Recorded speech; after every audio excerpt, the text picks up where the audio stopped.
Welcome to our channel. Today we how to log into Slack, beginner guide step by step clearly. To begin, open your preferred web browser. In the address bar, type in slack.com. Press the enter key to navigate to the Slack homepage. Once the page loads, look for the sign in button in the top right corner. Click on the sign in button. You will be directed to a new page asking for your workspace URL. Enter your workspace URL in the provided field. If you're unsure of your workspace URL, click on the Find Your Workspace link. This will guide you to enter your email address associated with Slack. After entering your email, click the Continue button. Check your email inbox for a message from Slack. Open the email and find the Sign In button or link within it.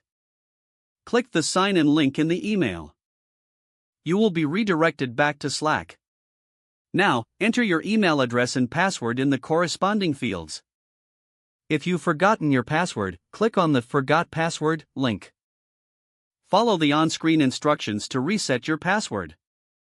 Once you've entered your details, click on the Sign In button again. You will now be logged into your Slack workspace. Take a moment to familiarize yourself with the layout and features. Congratulations, you have successfully logged into Slack.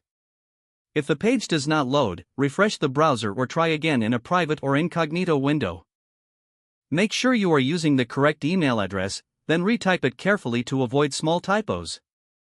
If your password is not accepted, use the reset option and create a new strong password you can remember. Check your spam folder for verification or security emails, then complete any requested confirmation steps. Enable two-factor authentication if available to improve account security and reduce unauthorized access risk. After signing in, review your profile details so your contact information and settings are accurate and current. If you see an error message, note it down and try again after restarting your device and internet connection. Don't forget to like this video and subscribe to our channel for more step-by-step tech guides.